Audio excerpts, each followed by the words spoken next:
त्याचं काय करायचं तुम्ही करायचं. कारण मी काय बोललो तर लगेच अंगाचा तिळपा पडतो. पण आता करू काय. पण तुम्ही शेतकऱ्यांना कधी त्यांचं शेतीमालाचं किंवा शेतकऱ्याचं जे काय उत्पन्न आहे 2014 साली कोणी वचन दिलं होतं शेतकऱ्याचं उत्पन्न आम्ही दुप्पट करू. पीक विमा तुम्हाला मिळतोय. पीक विमा मिळत नाही. जे 18,000 खातायत त्यातले 6,000 तुम्हाला देऊन 12,000 पुन्हा वरच्यावर खातायत. शेतमालाला भाव देत नाहीत. कधीतरी निर्यात बंदी, कधीतरी जेव्हा गरज नसते तेव्हा निर्यात आयात काय वाटेल ते करतायत आणि शेतकऱ्याची वाट लावून टाकतायत. म्हणजे तुम्ही शेतकऱ्याला खुश ठेवू शकत नाही. तुम्ही सुशिक्षित जो माझा तरुण आहे तरुणी आहे तिला नोकरी देत नाही. गाव सोडून त्यांना फटकावं लागतंय. बरं विदर्भामध्ये उद्योग आणायचं तर विदर्भात नाही आणणार. उद्योग कुठे नेतात. म्हणजे माझ्या हक्काचं जे आहे माझ्या महाराष्ट्राच्या हक्काचं आहे माझ्या विदर्भाच्या हक्काचं आहे ते तुम्ही त्याला देत नाही आहात. त्याला तुम्ही नुसती गाजर दाखवतात आणि संपूर्ण सगळे उद्योग धंदे तुम्ही गुजरातला घेऊन जातात.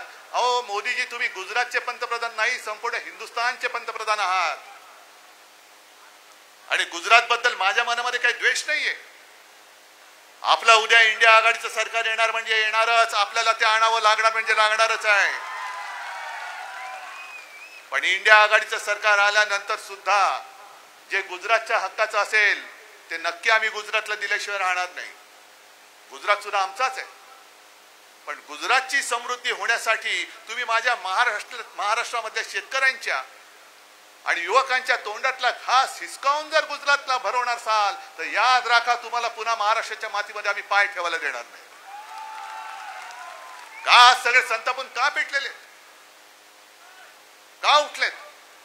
10 वर्ष आम्ही तुम्हाला दिली. 10 वर्ष आमच्या आयुष्यातली अख्ख्या देशाच्या 140 कोटी जनतेच्या भविष्याची 10 वर्ष आम्ही तुम्हाला दिली. तुमच्या थापा ऐकत ऐकत 10 वर्ष निघून गेली. अजूनही त्याच्यावरती काही उत्तर देत नाही. आज तुम्ही काही काही शब्द आणि काही गोष्टी विसरून पण गेला असा. नोटबंदी लक्षात आहे काय तुम्हाला फटका पडला नव्हता. रांगेमध्ये तुम्ही उभे राहिले होते का यांचे मित्र सुटाबुटातले मित्र उभे राहिले होते. तुम्ही राहिला होतात.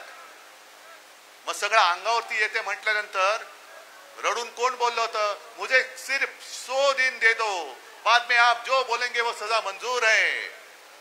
कोण बोललं. मग आता ज्या तारखेला नोटबंदी जाहीर झाली ती तारीख आठवा आणि आजपर्यंतचे दिवस आठवा की मोजा. जवळपास 2,700 पेक्षा जास्त दिवस होऊन गेले. त्याच्यात त्यांचे 100 दिवस कधीच होऊन गेले. पण नोटबंदी नंतर जे काय तुम्हाला मिळणार होतं अजून कुठे गेलं ते. मोदी की गॅरंटी म्हणे मोदी की गॅरंटी.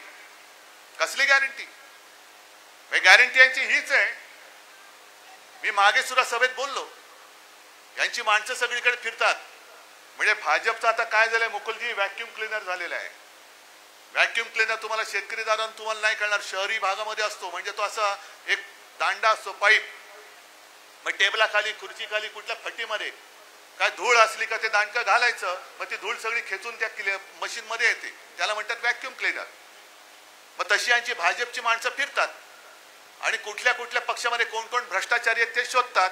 मग लावतात त्यांचं व्हॅक्युम क्लीनर. भ्रष्टाचाराला आत घेतात धुवून टाकतात. आप तुमको